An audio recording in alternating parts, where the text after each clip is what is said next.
Hello, this is Heather Hoffman, and I'm here today to share another card using the August 2020 Kit of the Month from Unity Stamp Company.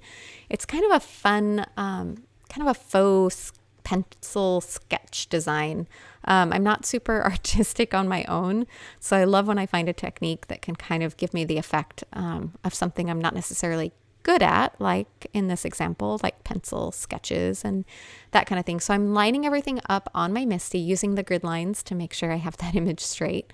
And I've pulled a set of gray inks. These are just dye inks, and I'm going to use the lightest and the darkest of them. So I'm starting off by stamping my images in a nice deep gray, stamping them twice because my Misty allows me to do that. Then I'm slightly moving that piece of white cardstock to just ever so slightly offset it and stamp the exact same thing again in the softer gray. So this kind of gives a little bit of a drop shadow effect, and it also kind of adds to that sketchy feel. I don't know if you can see that real quick at a glance there. And then to build on that sketchy feel, I'm going to use some coordinating gray colored pencils. These are my POLYCHROMOS colored pencils that I probably don't pull out near often enough, so I thought it'd be fun to do them for this.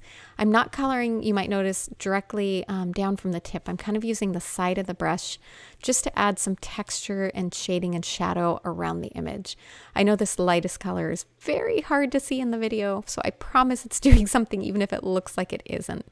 And I used a little bit of scratch paper there to kind of test and make sure I wasn't going to get any super sharp lines or anything like that. But I'm just kind of building up the color with those 3 different shades that I'm using.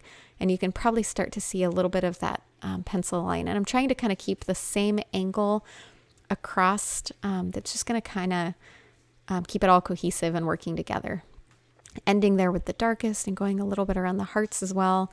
I think you can start to see that shading a little bit better now on the video. Otherwise, just trust the finished photos. And then I came in just to add one little pop of color, those flowers on her hat. I kind of pondered coloring in the hearts as well. In the end, I decided just to keep it on the flowers. And then I trimmed this panel down. I usually wait until this point to trim panels down like this for my card fronts, just because if I feel like anything's a little off center of where I want it, it's kind of a good, easy time to fix it. All right, about now I decided to add some jewels on those same flowers on the hat. At first I was going to do white ones, but I realized that just kind of covered up the color I put on there and made that pointless. So I ended up using a coordinating color. And what was great about that is you see those great raised jewels when you attach them on. It adds great dimension and sparkle, but the little bit of color that I put underneath still shows through and kind of makes it all a little more cohesive. So you do lose the detail of the flowers, but what you gain in the sparkle and the dimension, I think, is kind of a fair trade. So I was happy with that. And I did finally come back with that same red and just add a little pop of color on the lips as well. I thought that just kind of pulled it all together. All right, now I'm going to add my sentiment. Instead of stamping my sentiment, I decided to add it a little more dimensionally with some word dyes. I cut out this Hello die from Pinkfresh Studio 4 times total. 3 from white cardstock and then 1 from black. And I'm just using a glue pen to adhere them together. And what this does is it gives it more of a dimensional feel. It's going to pop it up off my background without me needing foam adhesive, which, as you can see with how thin this die is, would be very difficult to trim small enough and not have show. And then it's going to make it just a nice solid raised, so it's almost has a chipboard feel to it. You'll probably see that best in the finished photos.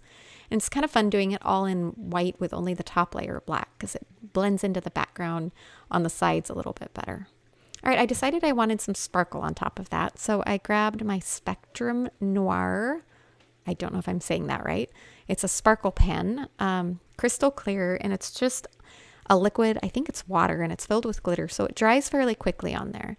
And I could just add a good coat over that, and it adds a little bit of sparkle that was just kind of fun on that black. It kind of made it a little less solid and stark.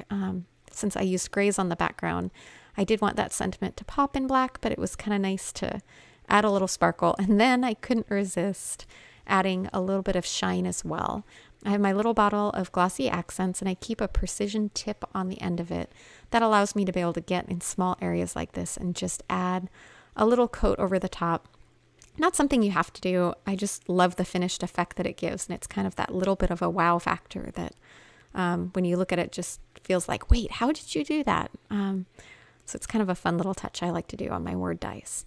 All right, I also decided to add just a touch more sparkle and dimension using some Nuvo glitter drops. I put those on both the hearts and then also on those lips. So once it dries, it's going to have some great sparkle and shine from that as well. I'm using a little bit of fun foam to adhere it onto my card base, especially since I have so many things on that front panel drying. That way I don't have to touch them and mess anything up.